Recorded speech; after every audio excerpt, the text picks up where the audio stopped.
Elvis Presley died on August 16th, 1977. He was 42 years old. But for a lot of people, he never really left. His home, Graceland in Memphis, Tennessee, is now a museum. It's a shrine. More than 500,000 people walk through its doors every year. They see the gold records. They see the jumpsuits. They see the jungle room. They see a life frozen in time, exactly as he left it. But is it just a house, or is something else there? People who work there, people who visit, they tell stories. They talk about whispers, shadows, and feelings. They talk about seeing a man who shouldn't be there. They say the king is still home. Are these just stories born from grief and love for an icon? Or is Graceland one of the most haunted homes in America? Number 17 is someone still cooking in the kitchen. The kitchen at Graceland is a time capsule. It's all wood panels and 1970s appliances. It looks like someone just stepped out to get groceries. This was the heart of the house in many ways. Elvis was a night owl. He and his friends, the Memphis Mafia, would be up all hours. And when Elvis was hungry, he was hungry now. The kitchen was staffed 24 hours a day. His cook, Mary Jenkins Langston, was often on call. She wrote a book called Elvis, the Man and His Food. She talked about his cravings, fried peanut butter and banana sandwiches, that's the famous one. But there was also bacon, cheeseburgers, meatloaf, simple Southern comfort food. The story goes like this. Late one night, long after the last tour has gone through and the house is dark, a security guard is making his rounds.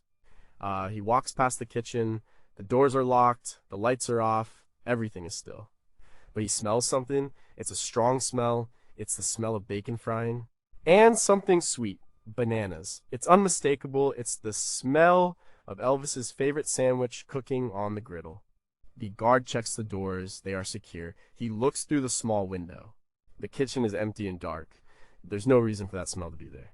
The Graceland complex has restaurants, but they were closed hours ago, and the smell isn't coming from outside. It's coming from inside that kitchen. This isn't a one-time thing. Multiple staff members over the years have reported it. A cleaning crew member once said she smelled it so strongly she was convinced someone had broken in to use the stove. But nothing was ever out of place. It's what parapsychologists call an olfactory haunting. A phantom smell. It's not as dramatic as seeing a full-bodied apparition, but it's deeply personal. Scent is tied directly to memory more than any other sense.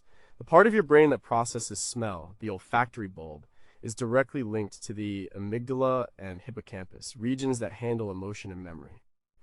That's why a certain perfume can instantly transport you back to your high school prom. Or the smell of baking bread can make you feel like you're in your grandmother's kitchen. The scientific explanation is simple. It's called phantasmia, a smell hallucination. It can be caused by a head injury, a sinus infection, or even just a misfiring of neurons in the brain. It's a medical condition. Or it could be the power of suggestion. You're in Elvis Presley's kitchen.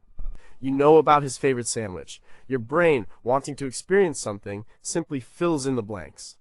It creates the smell you expect to be there, but the people who have experienced it say it's not like that. They say it's as real as the smell of coffee brewing in the morning. It appears suddenly and then vanishes just as quickly. The paranormal explanation is different.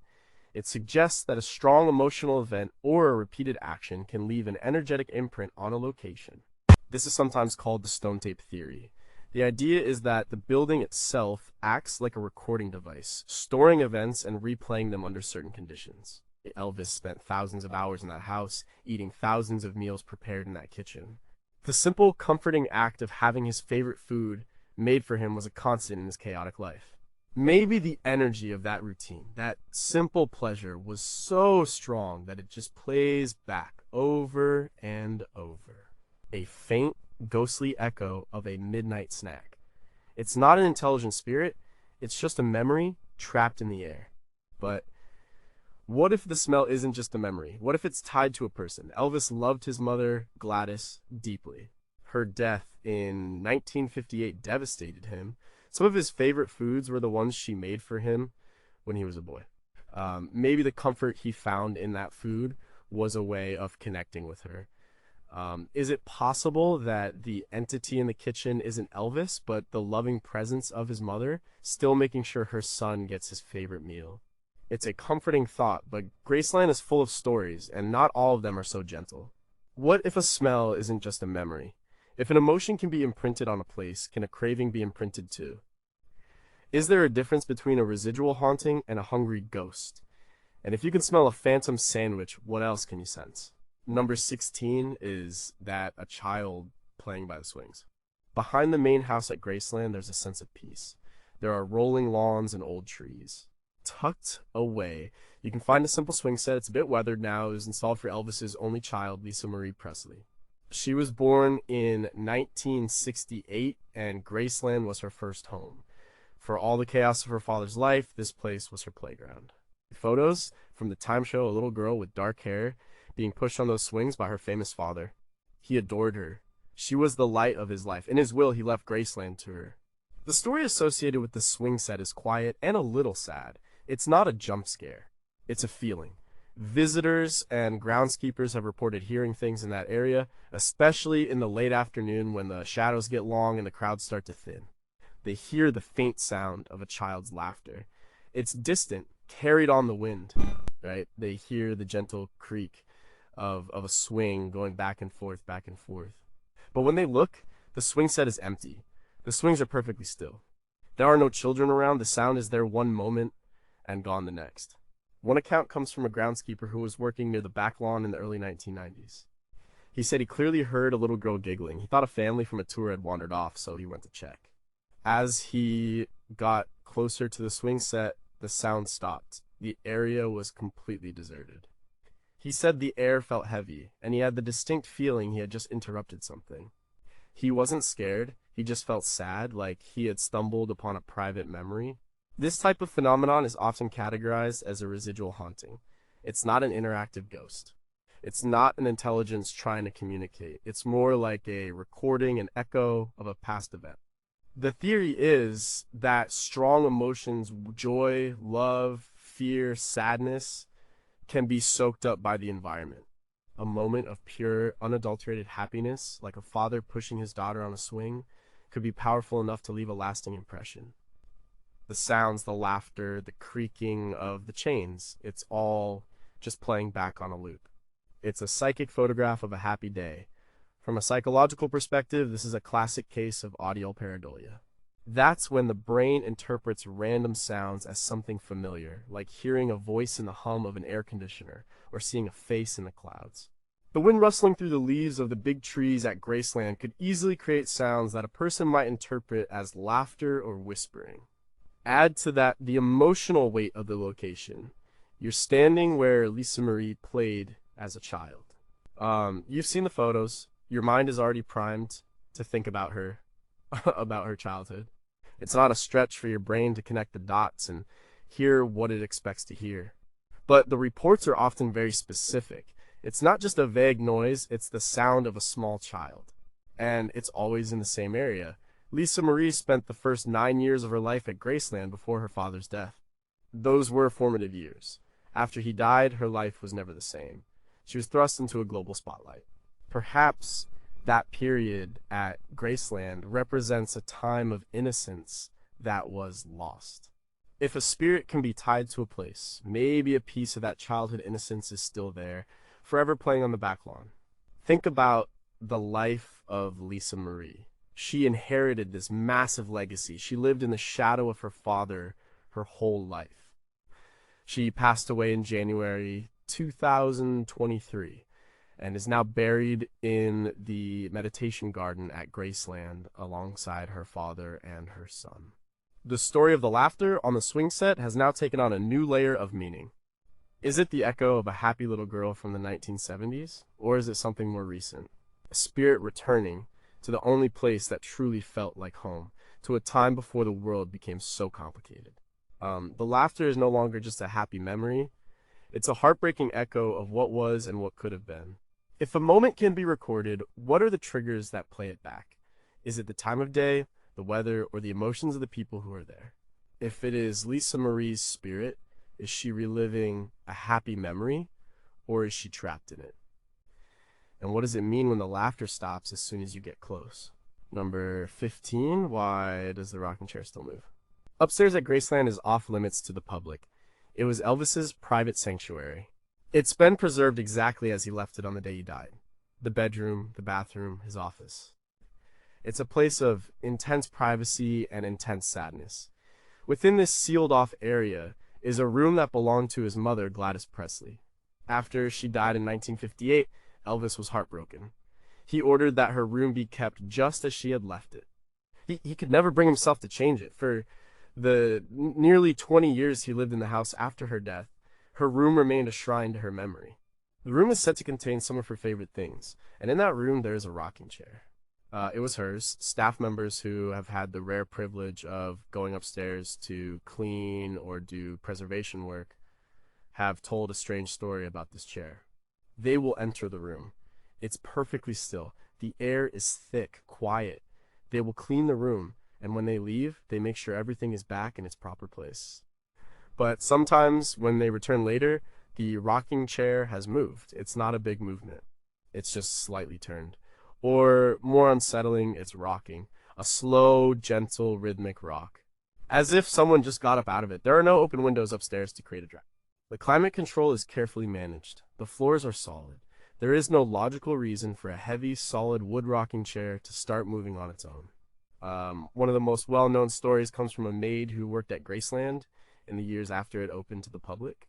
She went upstairs with a supervisor to do a routine check. She said they both saw it. The chair in Gladys's room was rocking gently. They stood there in silence for nearly a minute, watching it. It eventually slowed and then stopped. This is a classic trope of haunting stories. The haunted rocking chair, it's in hundreds of ghost stories and movies. But why? A rocking chair is a symbol of comfort, of motherhood, of quiet contemplation. It's a deeply personal object. For a spirit to be attached to, it makes a certain kind of emotional sense. Gladys Presley was, by all accounts, a worrier. She worried about her son's fame. She worried about his health. She was a simple country woman thrown into a world of unimaginable wealth and pressure. Perhaps that chair was her place of refuge, where she could sit and think. Skeptics point to very simple explanations. Vibrations, Graceland is near a busy road, Elvis Presley Boulevard. The vibrations from heavy trucks could travel through the ground and up through the structure of the house, causing a finely balanced object like a rocking chair to move. This is a known phenomenon called microvibrations, or it could be the house itself settling. Old houses groan and shift. A slight change in the level of the floorboards could be enough to set a chair in motion. And, of course, there is human error. Maybe the person who was in the room last didn't remember bumping it. Memory is faulty, especially in a place with such a heavy atmosphere, but the paranormal theory suggests that an object can absorb the energy of its owner. It's called the theory of psychometry. The idea is that objects, especially those that are used often or have a strong emotional connection, can hold a recording of that person. Some psychics claim they can hold an object and read its history, seeing images or feeling the emotions of the people who owned it. And Gladys's rocking chair would be a prime candidate for this. It was hers. She spent countless hours in it. Maybe the energy left behind is so strong that it can manifest physically, causing the chair to move with the memory of her presence. The story gets more complicated when you consider Elvis's relationship with his mother. He was famously devoted to her. Her death was the great tragedy of his life. He would often talk to her picture. Some members of the Memphis Mafia said he would go into her room just to be close to her memory. Is it possible that the presence in the room isn't just Gladys? What if it's Elvis's own grief, so powerful and so prolonged that it took on a life of its own? A psychic energy created by nearly 2 decades of mourning, focused on his mother's most personal objects. The rocking chair isn't just an echo of her, it's an echo of his love and loss for her. If an object can hold an echo of a person, does that echo fade over time? Can cleaning or handling an object disrupt its energy? If the chair is moved by the spirit of Gladys, is she there to watch over the house, or is she waiting for a son who will never come home? Number 14. Who is the man in the barn? Behind the main house at Graceland, there's a small white barn and a pasture.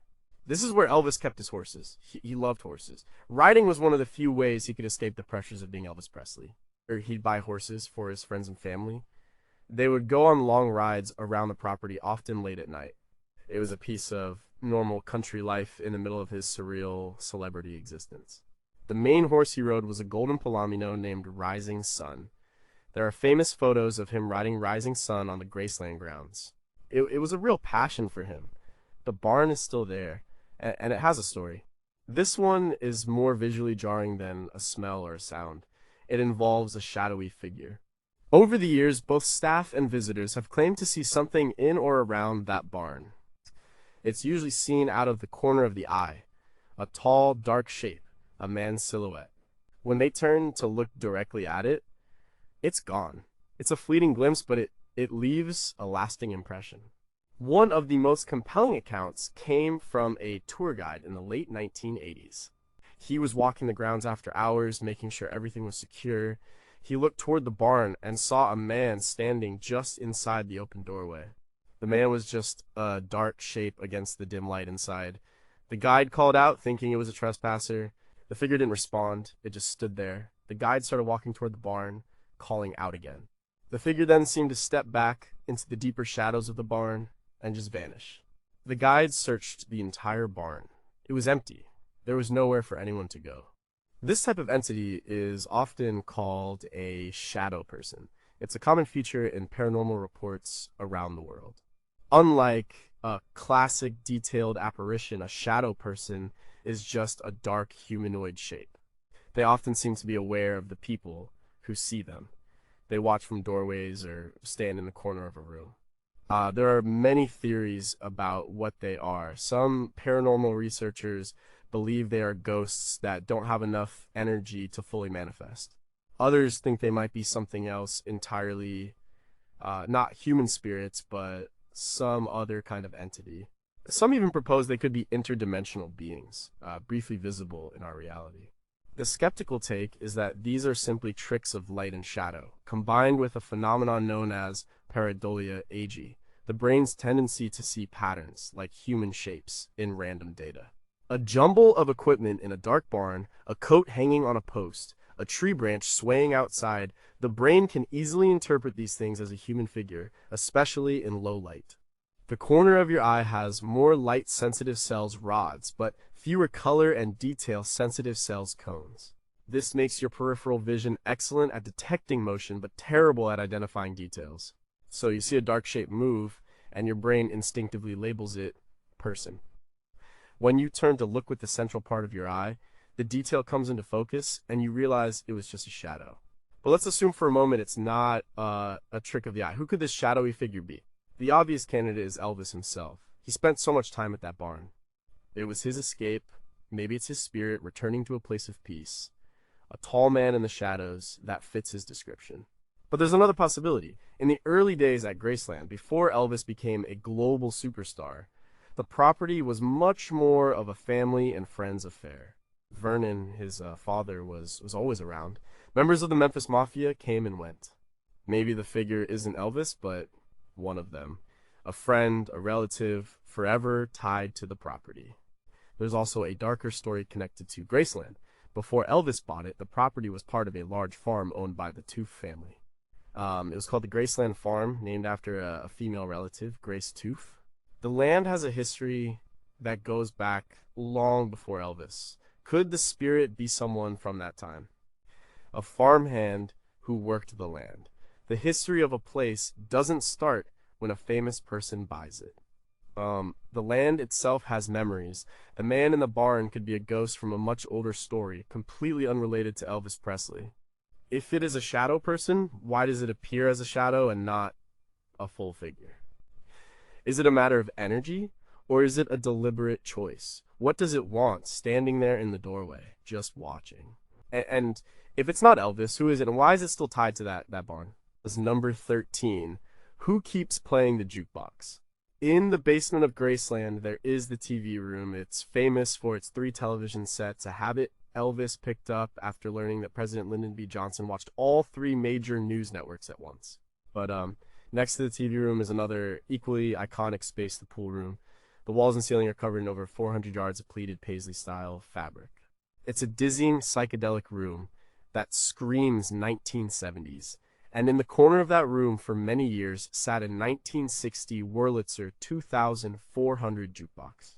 Elvis loved music, that's obvious. He had jukeboxes at all his homes. This one was special. It was stocked with his favorite records, not his own, but music by other artists he loved. But Roy Orbison, Chuck Berry, the Righteous Brothers, the jukebox hasn't been operational for years. It's a museum piece, its internal mechanisms are old, and it's not plugged into a power source. Yet, people have heard music coming from it. The story is usually told by employees doing their closing checks for the night. The house is empty. The doors are locked. They are in the basement, and they hear it. Faintly at first, then, a little louder. It's old music, a song from the 50s or 60s, right? It's coming from the pool room. They go to investigate, and as they get closer, the music fades and then stops. They check the jukebox. It's cold, silent, and unplugged. One specific account from a former security manager is often cited. He said he was in the basement with a colleague one night. They both heard it clearly. It was a Roy Orbison song. He said it was impossible. He personally knew that the jukebox hadn't worked in a decade. They searched the entire basement. There was no other source for the music. No radios, no hidden speakers. The sound was coming directly from that corner of the pool room. He couldn't explain it. This is a phenomenon known as a phantom sound. Paranormal investigators often encounter this. They will record audio in a supposedly haunted location and capture sounds that weren't audible at the time, a phenomenon known as electronic voice phenomena EVP. But this is different. This is a sound that is heard by people in real time with their own ears. From a scientific standpoint, the explanation would likely be auditory hallucination, perhaps a shared one folie à deux, where two people convince each other they are hearing the same thing. Or, again, the sound could be coming from an external source and being misinterpreted. The acoustics of a basement can be strange. A car passing by with a loud stereo could sound like it's coming from inside the house. The paranormal theory is more direct. It's residual energy. Just like the smell of cooking in the kitchen or the sound of laughter by the swings, the sound of music from the jukebox is an echo of the past. As Elvis and his friends spent countless hours in that basement, playing pool, watching TV, and listening to music. The jukebox was the soundtrack to their lives at Graceland. The energy of all those nights, all that music, all that camaraderie, could have been absorbed by the room itself and by the jukebox. The sound they hear is a recording playing back. It's not Elvis's ghost putting a phantom dime in the slot. It's just the memory of the music. But what if it's more than that? What if it is an intelligent haunting? Music was the core of Elvis's being. It was his language. If his spirit were to try and communicate or just make its presence known, wouldn't music be the most natural way for him to do it? Maybe playing a song from the jukebox is his way of saying, I'm still here. It's not just a random playback, it's a deliberate act. The choice of song could even be significant. Roy Orbison was an artist Elvis deeply admired. Playing one of his songs could be a specific message. The original Wurlitzer jukebox is no longer in the pool room. It was sold at auction. But the stories persist. The room itself is said to still hold that energy. People still report hearing faint music in the basement. It raises an interesting question about haunted objects versus haunted places. Was the paranormal energy attached to the jukebox itself? Or is the energy in the room, and the jukebox was just the focal point, the object that the energy used to manifest? Did the haunting leave when the jukebox was removed? The continued reports suggest it didn't. The music, it seems, is in the walls. If the music is just an echo, why don't people hear entire albums? Why is it just a snippet of a song that fades away? If it is Elvis trying to communicate, what is he trying to say with these old songs? And if the energy is in the room itself, what would happen if you brought another jukebox back and put it in that corner? Would it start playing too? Number 12. What are the voices in the trophy room? The trophy room at Graceland is more than just a room. It's a long hallway that connects the main house to a newer addition that includes the racquetball court. The walls of this hallway are lined with glass cases. Inside is a breathtaking collection of Elvis's achievements. Gold and platinum records, awards from all over the world, his Grammy Awards. Movie posters, it's a visual representation of his staggering success. It's a loud, dazzling, overwhelming display of a life lived in the spotlight. But according to some, if you listen closely when the building is quiet, the room has sounds of its own. Staff members have reported hearing disembodied whispers in the trophy room. It's not clear words, it's just the sibilant sound of people talking in hushed tones. It sounds like a conversation is happening just on the edge of hearing. The reports often come from cleaners or security personnel working after hours. They'll be in the hallway and they'll hear it. They think someone else is in the building. They'll call out, but there's no answer. The whispering stops. They search the area, but they are completely alone. One of the more unsettling stories involves a new security guard on his first late-night shift. He was walking through the trophy room when he heard what sounded like 2 or 3 people whispering just behind him. He spun around, expecting to see his supervisor playing a joke on him. No one was there. The hallway was long and empty. He said the feeling was intense, that he was not alone. He could feel the presence of people, even though he couldn't see them. He finished his shift, but apparently asked for a different patrol route after that. It's a classic case of what paranormal investigators look for, electronic voice phenomena, or EVP. The difference is that these whispers are sometimes heard without recording equipment. The theory behind EVP is that spirits can manipulate energy to create sounds on a frequency that is sometimes picked up by recording devices, but not always by the human ear. The fact that the whispers in the trophy room are occasionally audible suggests a higher level of energy. The skeptical explanation for these whispers is again auditory pareidolia. The brain is trying to make sense of white noise. The hum of the climate control systems, the buzz of the display case lighting, the settling of the building, all of these create a low-level soundscape. In a quiet, empty building at night, the mind can easily interpret these random noises as whispers. It's an auditory illusion, heightened by the creepy atmosphere of being alone in a large, dark museum dedicated to a dead man. There's also the wind tunnel effect.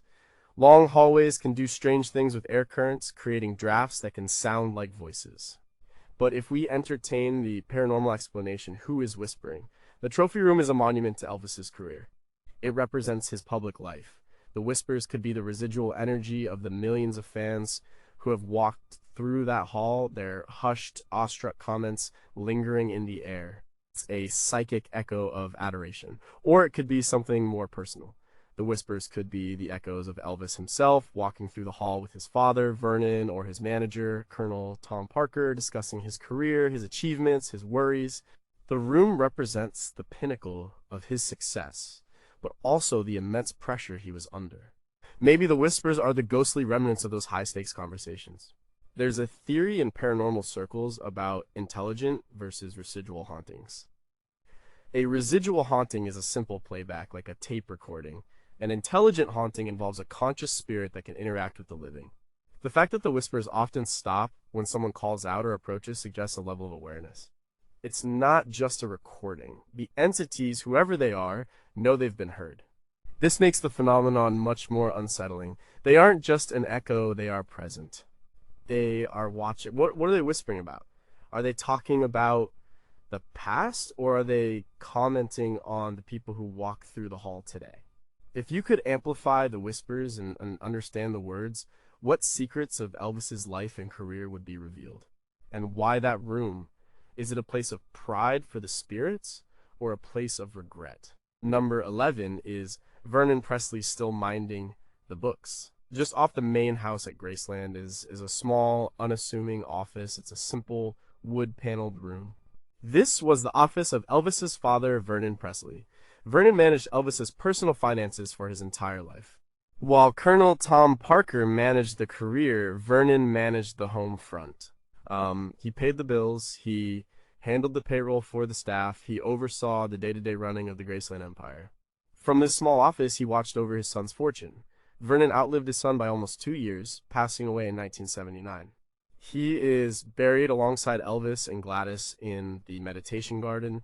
The office is part of the tour. It's preserved as it was when Vernon used it, and it seems he might still be using it.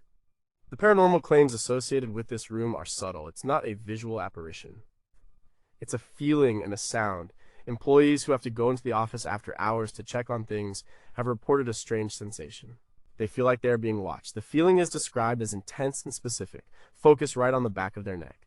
It's the feeling you get when you know someone is standing right behind you. But when they turn around, the room is empty. Along with the feeling of being watched, there are sounds. The sound of papers being shuffled, the faint click of an adding machine, the squeak of an office chair, as if someone just shifted their weight. These are the sounds of a man at work. they are quiet, mundane sounds. But in a dark, empty office, they are deeply unnerving. One longtime employee reportedly refuses to go into the office alone at night.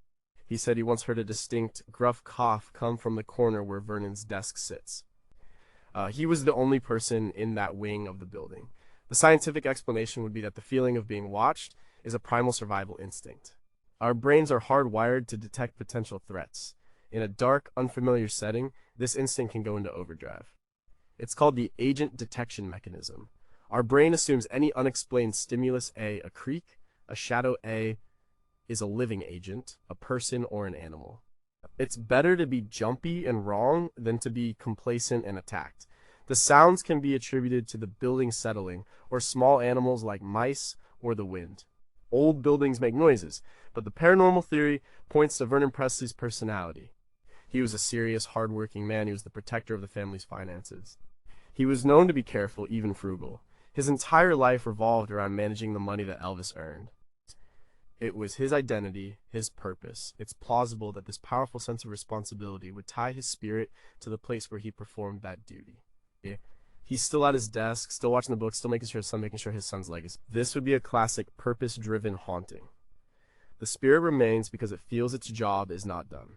This theory gained more traction during the 1980s and 90s when Graceland was going through significant financial and administrative changes as it became a major tourist attraction. Some of the paranormal reports from the office were more frequent during this time. Psychics who have visited the site have claimed that Vernon's spirit is not at rest because he is worried about the commercialization of his son's home. He is a guardian spirit, a spectral accountant, making sure no one takes advantage of the Presley name. It's a compelling narrative, but it also raises questions. Vernon was a very down-to-earth man. He wasn't theatrical like his son. The haunting in his office reflects that. It's quiet, subtle, and businesslike. It's not a dramatic display. It's just a father, still at his post. The feeling of being watched isn't described as malevolent. It's just observant. As if he's just checking to make sure you're doing your job correctly. If it is Vernon's spirit, what is he waiting for? Does he approve of what Graceland has become? If his purpose is to watch over the finances, will his spirit ever be able to rest? And what would happen if someone tried to change his office? Would the quiet, subtle haunting become something more active? Number 10. Why is the basement always so cold? The basement at Graceland was the ultimate hangout spot. It had the TV room with its 3 screens and yellow and black color scheme. It had the wild fabric draped pool room. It was a place for Elvis and his friends to relax, to be themselves, away from the eyes of the public. It was a place of fun and laughter, but today many people who visit that basement report something else. They report a chill, not just the regular coolness of a subterranean room. They describe specific moving pockets of intense cold. These cold spots are a hallmark of paranormal investigation. Tour groups will be moving through the TV room, and suddenly, one person will shiver. They'll say it feels like someone opened a freezer door right next to them. They'll take a step, and the feeling will be gone. The person next to them might not feel it at all. The staff have reported the same thing, often in the same areas. There's a particular corner of the TV room near the bar that is mentioned frequently. There's also a spot in the hallway between the 2 rooms. The temperature in the rest of the room will be normal, but in that one spot, it's icy cold. Paranormal theory has a popular explanation for this. The idea is that for a spirit to manifest, it needs energy.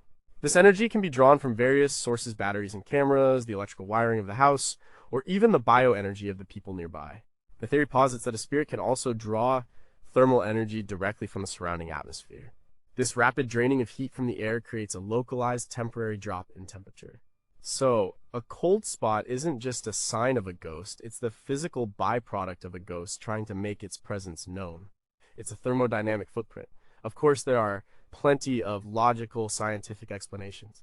Its basements are naturally colder than the rest of the house because they are underground. Graceland is an old house with old ductwork for its heating and cooling systems. A draft from a poorly sealed vent could easily create a pocket of cold air.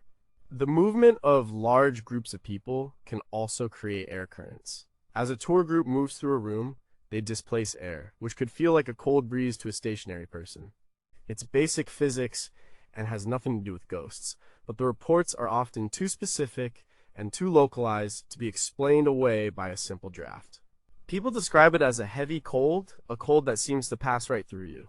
Investigators who use thermal cameras in allegedly haunted locations have sometimes captured images that show a sudden, inexplicable drop in temperature in one specific spot, with no apparent cause. No such official investigation has been made public at Graceland, but the anecdotal evidence from visitors and staff is persistent. If we assume the paranormal explanation is true, why the basement? Why that particular spot in the TV room? The basement was a place of high energy, lots of people, lots of emotion. But it was also a place where Elvis's moods could be volatile. He struggled with insomnia, prescription drug use, and the pressures of his career. The fun and games could quickly turn dark. Perhaps the cold spots are not echoes of the good times, but pockets of negative energy, of sadness or anger, left behind from the more difficult moments. It could also be related to a specific person. Not Elvis, but one of the many people who came and went from that house. The Memphis Mafia was a rotating cast of characters. Some were lifelong friends. Others had falling outs with Elvis and were exiled from the group. Maybe the cold spot is the residual energy of someone who was unhappy, an echo of a forgotten argument, or a moment of betrayal that happened in that basement. The house holds the memories of everyone who lived there, not just its most famous resident. What is the source of the energy that creates these cold spots? Is it a single entity, or is it a general residue of emotional turmoil? If you were to stand in one of these cold spots long enough, what would you feel besides the cold? And why do some people feel it intensely while others feel nothing at all? Number 9. What stirs in the Garden of Meditation? The meditation garden at Graceland is a peaceful, beautiful place. It was designed and built in the mid-1960s. Elvis found it to be a place of refuge, a spot where he could sit and think. It has a circular pool, a curved brick wall with stained glass windows, and stone benches. After he died, it became his final resting place. He was originally buried in Forest Hill Cemetery, but after an attempt to steal his body, his remains, along with his mother's, were moved to the meditation garden in October 1977. Today, it is a place of pilgrimage. Elvis, his parents Vernon and Gladys, and his grandmother Minnie Mae are all buried there. So are his daughter, Lisa Marie, and his grandson, Benjamin Keogh. It is a family cemetery. It is a place of profound quiet and respect, but some people feel it is not entirely at rest. The paranormal claims here are not about sights or sounds, but about feelings. People report an overwhelming sense of emotion when they stand near the graves.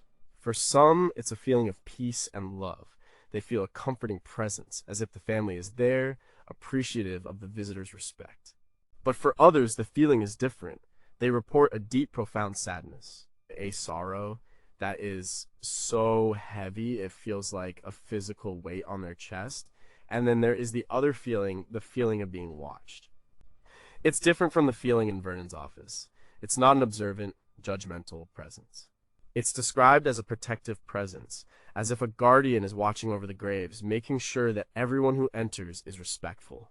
Some psychics and sensitives who have visited the garden claim that the dominant spiritual energy there is not Elvis, but his mother Gladys. They say she is a fierce protector of her family, even in death. She is the one who watches over the garden, a spectral matriarch guarding her loved ones. The psychological explanation for these feelings is powerful. You are standing at the grave of Elvis Presley. You are surrounded by other emotional fans. The atmosphere is charged with grief, love, and nostalgia. It is impossible not to be affected by that. The feelings you experience, sadness, peace, awe, are your own emotions, amplified by the environment and the collective emotion of the crowd. The feeling of being watched is simply your heightened awareness, your brain on high alert in a place of great significance. However, the idea of a garden as a place of spiritual energy is an old one. Many cultures believe that places of natural beauty, especially those associated with burial, can act as a bridge between our world and the spirit world. The combination of earth, water, and the powerful human emotions of love and grief focused on the graves could, in paranormal theory, create a psychic vortex, or a place of high spiritual energy. It's not haunted in the traditional sense of a ghost rattling chains. It's a place where the veil between worlds is thin. The addition of the graves of Benjamin Keogh in 2020 and Lisa Marie Presley in 2023 has added new layers of tragedy and emotion to the garden. The sadness that people feel there now is not just for Elvis, but for an entire family marked by fame and loss. The energy of the place is constantly evolving as the family's story continues.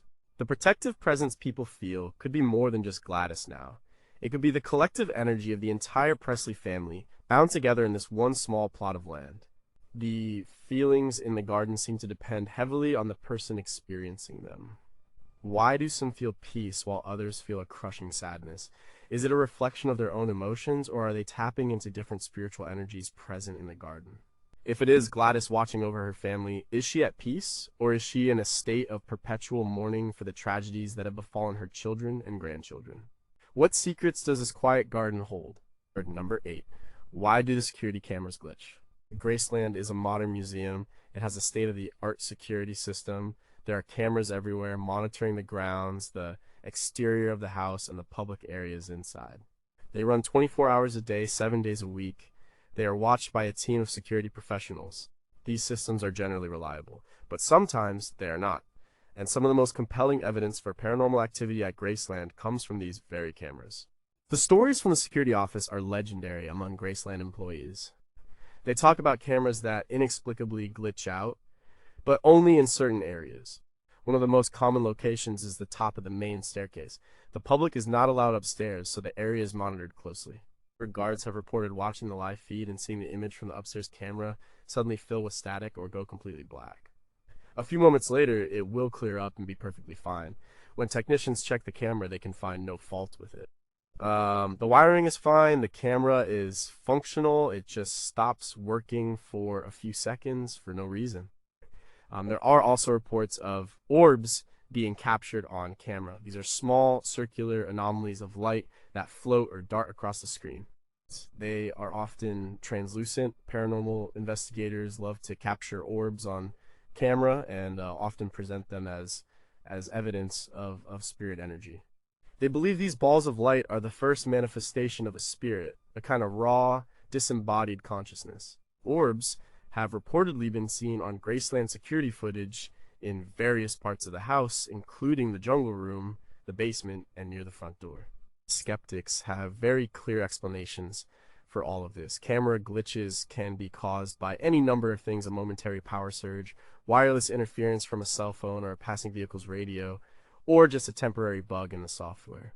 These things happen. Orbs are even easier to explain. In most cases, they are simply dust particles, moisture droplets, or small insects that are very close to the camera lens. The camera's flash, or infrared light source, reflects off the particle, making it appear as a bright, glowing orb. Because it's so close to the lens, it appears out of focus and translucent. It's a photographic artifact, not a ghost. But the security staff who see these things day in and day out are not so sure. They say the glitches at the top of the stairs happen too frequently to be a coincidence. And they always happen in the same spot, the very area that leads to Elvis's private bedroom, the place where he died. It's as if something doesn't want to be watched. A private person in life, a private spirit in death, interfering with the electronic eyes that intrude on his space. The theory that spirits can interfere with electronic equipment is a cornerstone of modern ghost hunting. It's called instrumental transcommunication, ITC. The idea is that spirits are electromagnetic in nature and can therefore influence devices that operate on electromagnetic principles like cameras, audio recorders, and even televisions. Think of the movie Poltergeist. They can drain batteries, cause static, and manipulate recordings. If there is a powerful spirit at Graceland, it makes sense that it would leave its mark on the security system. One of the most tantalizing rumors is that there is a collection of security footage locked away by Graceland management that shows more than just glitches and orbs. The rumor is that shadowy figures have been captured on tape moving through rooms when the house was empty, or that a camera has captured an object moving on its own. Graceland has never confirmed these rumors, of course. They have a brand to protect, but the stories persist among former employees. They talk about a lost tape or a specific incident that was so clear, so undeniable, that the evidence had to be suppressed. If a spirit can interfere with a camera, is it an intentional act? Is the entity at the top of the stairs actively trying to block the camera's view? What is the difference between a dust orb and a spirit orb, and how could we ever prove it? And if the rumors are true, what is on that suppressed security footage? What did the cameras see that the public is not allowed to know? Number 7, who is calling from inside the house? This is one of the stranger, more specific claims of paranormal activity at Graceland. It doesn't involve a visual sighting or a disembodied sound. It involves the telephone system. The house still has the original 1970s era telephones in many of the rooms. They are part of the decor, disconnected and non-functional. The administrative offices, of course, have a modern phone system. The story goes that on several occasions, staff in the offices have received phone calls that appear to originate from within the mansion itself. The typical account is this: a phone will ring in an office. The person answering will look at the caller ID, and it will display an extension number that belongs inside the main house. But that's impossible. The phones in the house aren't connected to the system. They are just props. When the person answers the call, there's no one there. Just an open line. Sometimes there's static, sometimes there's a faint, indistinct sound like a radio playing in a distant room. After a few seconds, the line goes dead. This happened enough times in the 1990s that the telephone company was reportedly called in to investigate. They checked the entire system.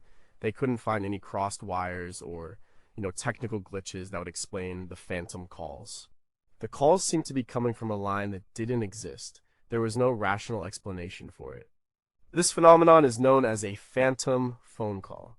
It's a relatively rare but well-documented type of paranormal claim. Often, the calls are from a deceased loved one. People will receive a call, hear the voice of someone they know is dead, and then the line will cut out. This is different. This isn't a voice, it's just a connection, an open line from a place that shouldn't be able to make a call. The skeptical view is that this has to be a technical malfunction. It's the only logical possibility. An old phone system, a wiring error, a software bug in the caller ID system, any of these could create the illusion of a call coming from an internal, non-existent extension. It's a machine misbehaving. The static on the line is just that static from a bad connection. There's nothing supernatural about it. But for those who believe, the implications are fascinating. If a spirit can manipulate electronic devices, as suggested by the security camera glitches, then why not a phone system?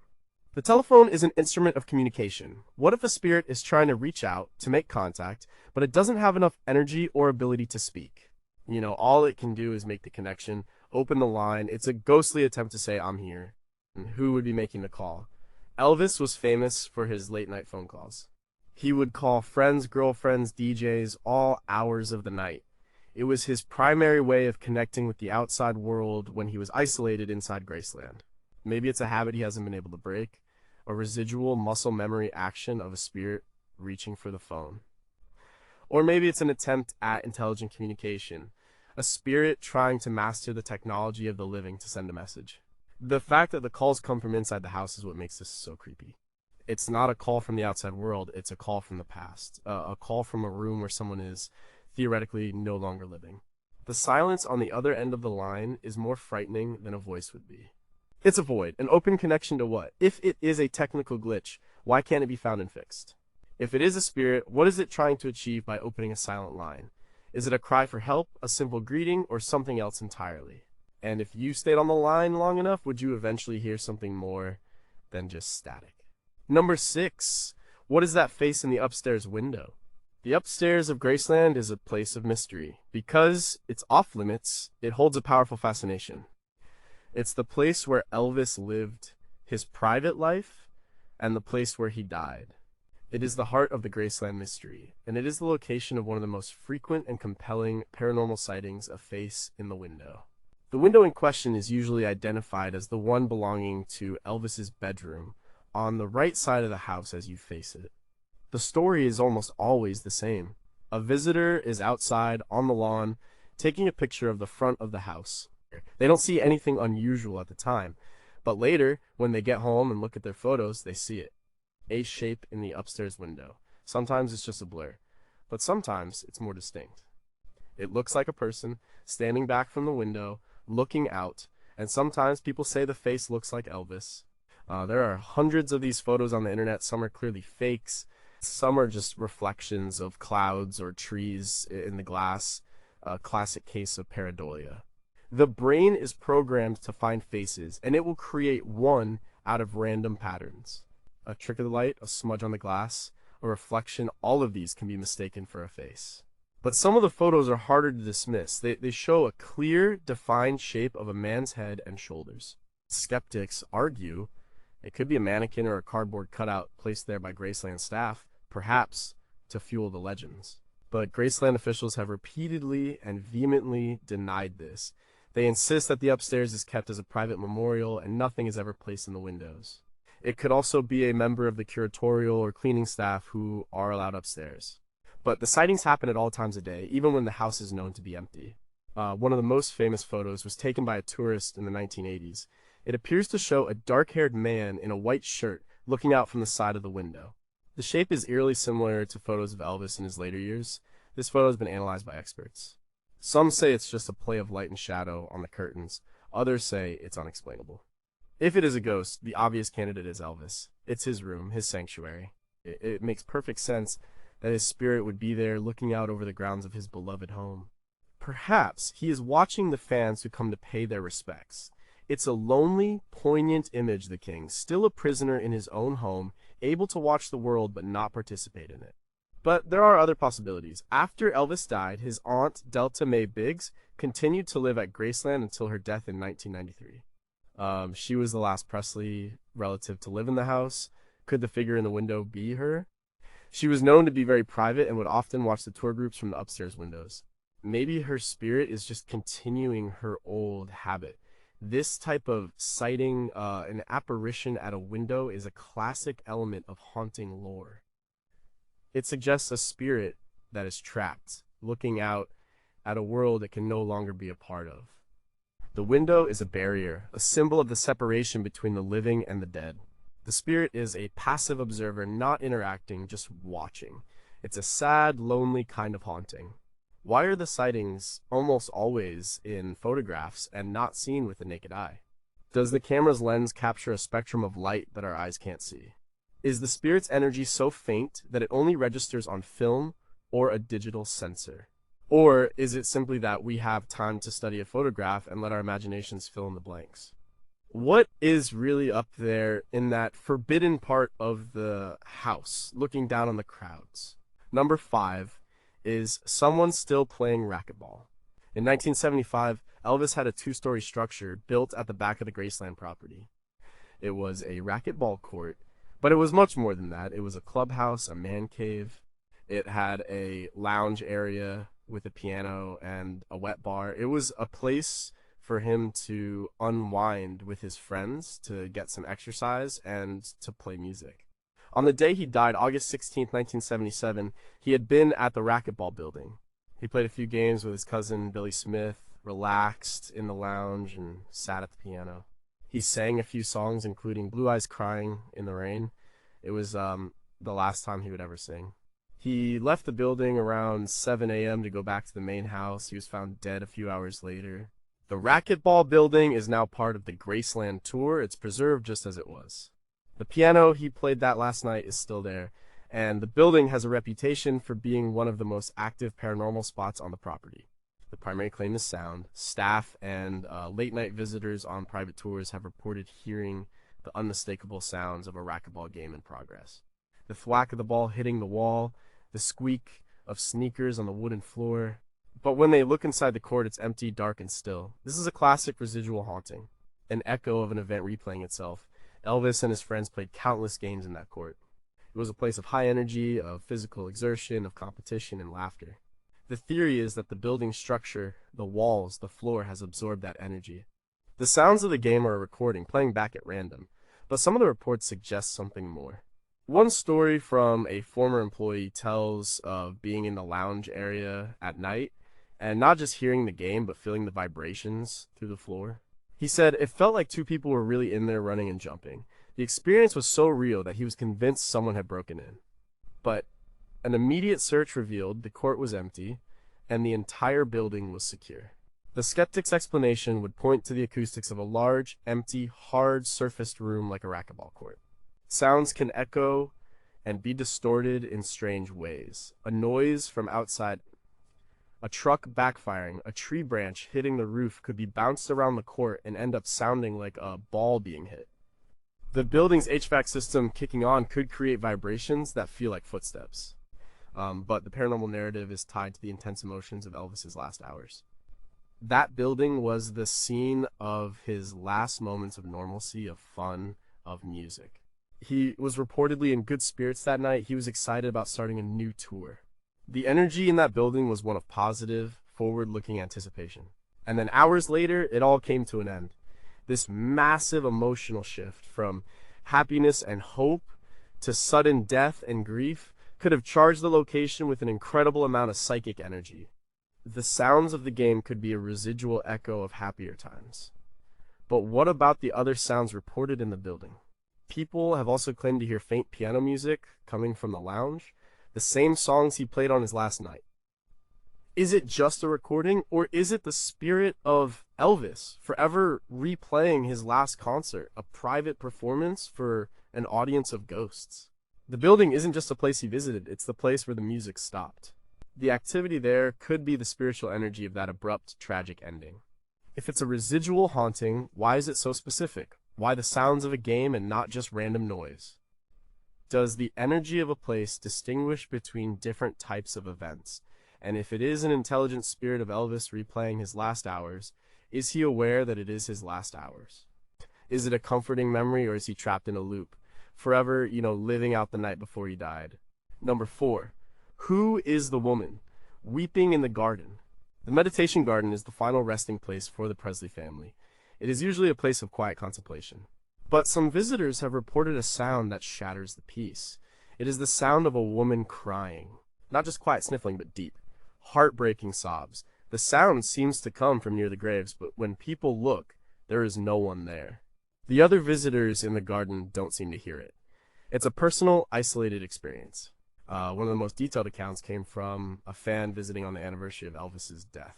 She was standing near Gladys Presley's grave. She said she was suddenly overwhelmed by the sound of a woman weeping. It sounded like it was right next to her ear. She described it as the most profound grief she had ever heard. It lasted for about 10 seconds and then stopped as abruptly as it started. She looked around, but no one else seemed to have noticed. She was shaken by the experience for the rest of the day. The obvious and tragic candidate for the weeping spirit is Gladys Presley. She was a woman who experienced great highs and deep lows. She was intensely close to her son, but she was uncomfortable with his fame. She was lonely at Graceland and suffered from depression and health problems. She died at the young age of 46. Her grief could be for her own life, cut short. Or, more likely, it could be for her son, a mother's spirit weeping at the grave of the child she lost. Her story did not end with her death. She had to watch from the other side as her beloved son struggled with his own demons and died young. A mother's grief is a powerful force. It could easily be strong enough to leave a psychic echo. The skeptical explanation is, once again, auditory hallucination. The meditation garden is an emotionally charged place. A visitor, already in a state of heightened emotion and grief for Elvis, could easily project their own feelings and manifest them as a sound. The brain is playing a trick, turning internal sadness into an external sound. It's a psychological event, not a paranormal one, but the reports are too consistent. A weeping woman near the graves. What if the spirit is not Gladys? What if it's someone else? Elvis had many important women in his life. His wife Priscilla, his girlfriends like Linda Thompson and Ginger Alden. His own grandmother Minnie Mae is buried there. The sobs could belong to any of them. Or it could be the spirit of a fan, one of the thousands, who mourned him so deeply, her grief forever tied to his resting place. There is another, more recent, and even more tragic possibility. In 2023, Lisa Marie Presley was buried in the meditation garden. A mother who had to bury her own son, Benjamin, just 3 years earlier. The sound of weeping could be the spirit of Lisa Marie, mourning the son she lost and the life she left behind. The layers of tragedy in that small garden are almost immeasurable. The sound of sobbing could be a chorus of grief from the women of the Presley family. The idea of grief imprints is common in paranormal lore. Places of great tragedy, like battlefields or hospitals, are often said to be haunted by the echoes of the suffering that occurred there. The meditation garden, for all its beauty, is a place of immense family tragedy. The sobbing is not just an echo of one person's sadness, but the accumulated sorrow of an entire family, soaked into the soil and stone. If it is a spirit, why is it still weeping after all these years? Is a ghost capable of processing grief and finding peace? Or are they stuck in the emotion of a single moment? If you hear the sobbing, are you hearing a residual echo? Or are you in the presence of an intelligent spirit that is actively in distress? And if so, is there anything the living can do to bring comfort to the dead? Number 3 is that the scent of his cologne. Of all the paranormal claims at Graceland, this one is one of the most personal and intimate. It's not a sound or a sight, it's a smell. Visitors and staff have reported, at random and unexpected moments, smelling the distinct scent of Elvis's cologne. He had a few favorites over the years, but the one most associated with him is Brut. It was a popular, mainstream cologne in the 1970s. The reports are always the same. Someone will be walking through a room in the mansion, often the living room, or near the foot of the stair zero, and they will suddenly be hit with a strong wave of that specific scent. It's not a general perfume smell. People who are familiar with the scent of Brut from that era say it's exact. The smell lingers for a few seconds and then vanishes completely. There is no logical source for it. There are no air fresheners in the house that smell like that. The house is a museum, no one is wearing cologne. It just appears out of nowhere. A tour guide once described leading a group through the living room when a woman in the group gasped and asked, "Who is wearing Brut?" The guide knew immediately what she was talking about. He and several others in the group could smell it too. A moment later, it was gone. This is another example of an olfactory haunting, just like the phantom smell of peanut butter and banana sandwiches from the kitchen. The scientific explanation is the same phantasma, smell hallucination, or the power of suggestion. You're in Elvis's house, you're thinking about him, so your brain creates a sensory experience to match. But the paranormal explanation is far more compelling. A personal scent like a cologne is a signature. It's a part of a person's presence. When someone who always wears a certain scent enters a room, you can often smell them before you see them. The theory is that this scent signature can linger long after the person is gone. It's an intimate and direct sign of a spirit's presence. It's not a memory replaying. It's the spirit itself, moving through the space. When you smell the cologne, the ghost of Elvis has just walked past you. This makes it different from a residual haunting. This suggests an intelligent, mobile entity. The smell is not fixed to one spot, it moves. It appears in different rooms. It interacts with people, even if it's just by wafting past them. This aligns with the idea of Elvis's spirit still roaming the halls of his home. The choice of location for these scent encounters is also significant. The living room and the area near the stairs were central hubs of the house. He would have walked through those areas hundreds of thousands of times. It was the path from his private life upstairs to his social life downstairs. If his spirit is following its old routines, it makes sense that his presence and his scent would be strongest there. Think about what a personal scent represents. Its identity, its presence. It's how we want the world to perceive us. For a showman like Elvis, his image, his look, his sound, and even his smell were all part of the package.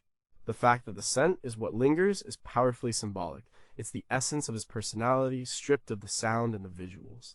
It's the purest sign that he is still there. It's not a frightening experience for those who report it.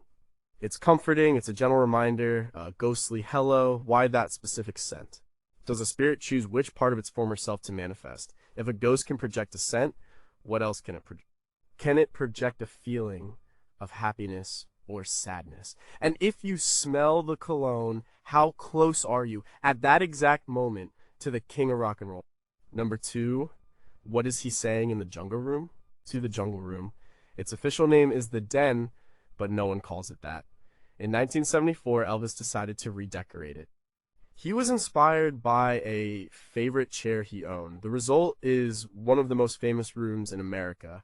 A green shag carpet on the floor and ceiling, a stone waterfall built into one wall. Heavy, dark, carved wooden furniture. It's kitsch, it's over the top, and it was Elvis's favorite room in the house. It was his sanctuary, a place where he could relax with his friends and his daughter. It was also a recording studio. In February 1976, RCA brought in mobile recording equipment, and Elvis, right there in the jungle room, recorded most of what would become his last 2 studio albums. The songs he recorded there, like Moody Blue and Way Down, are raw and emotional. The jungle room is considered by many to be the paranormal epicenter of Graceland. And the most significant claim is the sound of a voice. Not whispers, not mumbles, but a clear voice, heard when the room is completely empty. The voice is said to sound like Elvis. Sometimes it's just a single word, a laugh, not a sigh. But the most famous and repeated claim is the sound of the word look. Numerous staff members have reported it. They'll be near the jungle room after hours and they'll hear it. A clear male voice with a familiar southern drawl saying, "Look," or sometimes "look out."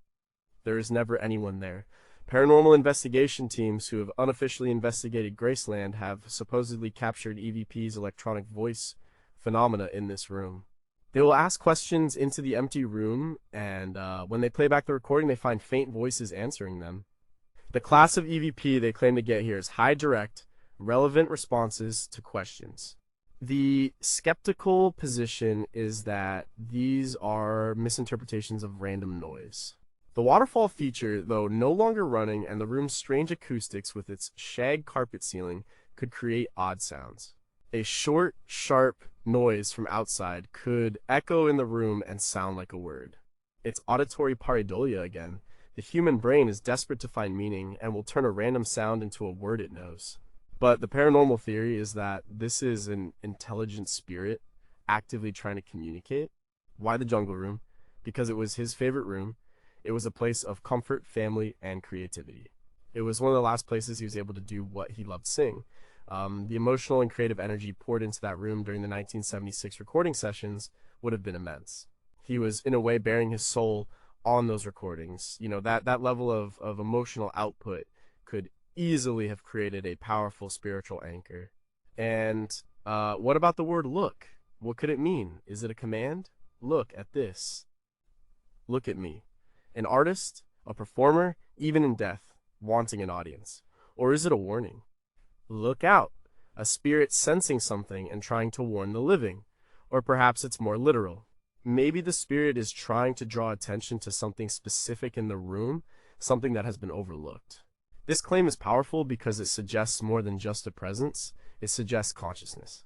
A residual haunting is a mindless playback. A spirit that speaks is a spirit that thinks. It is aware. The voice in the jungle room is not just an echo of the past. It is a voice in the present. It turns Graceland from a house with a few strange occurrences into a home that is still very much occupied. If it is Elvis, what is he trying to show people when he says, look? Is he frustrated that he can only manage a single word? If a paranormal investigator were allowed to conduct a proper all-night investigation in the jungle room, what other words might they hear? And what secrets from his final years is his spirit trying to tell? Number one is that Elvis at the top of the stairs. This is the ultimate Graceland ghost story. It is the one that every fan hopes is true. It is the claim that Elvis Presley himself in full form has been seen inside the mansion. A full-bodied apparition, the holy grail of ghost hunting. And the sightings almost always happen in the same place at the top of the main staircase. The staircase is the first thing you see when you walk into Graceland. It leads up to the private second floor area.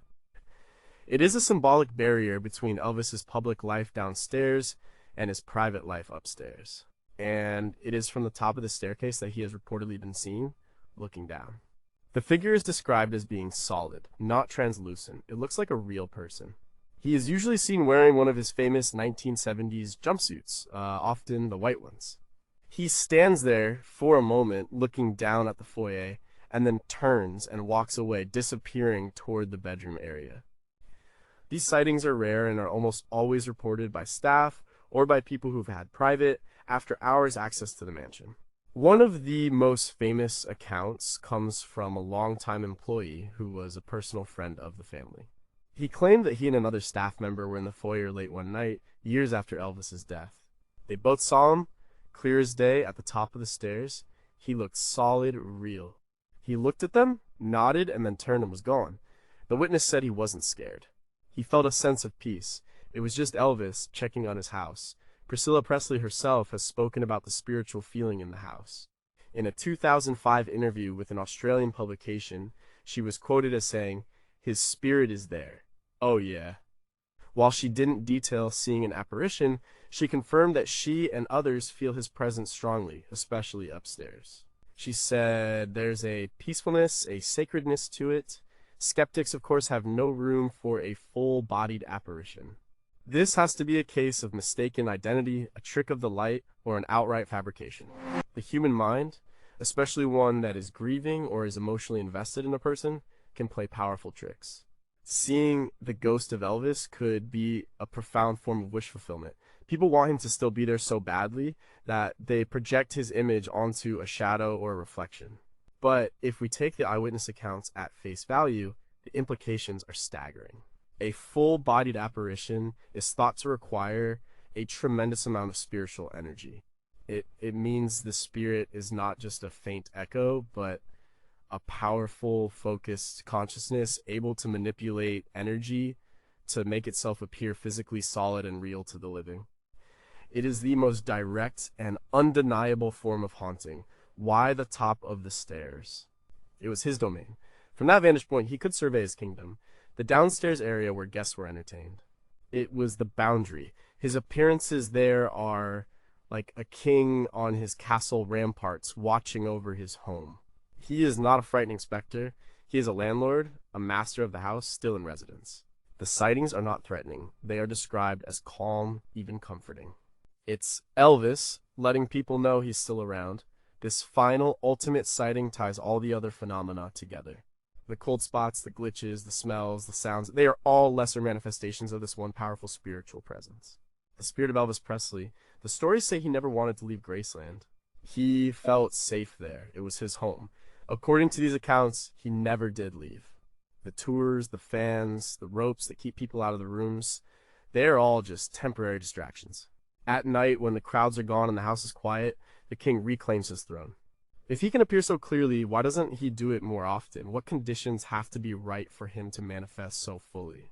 And the biggest question of all, the one that sits at the heart of the entire legend, if you were to stand alone in the foyer of Graceland in the dead of night and look up what or who would you see looking back down at you?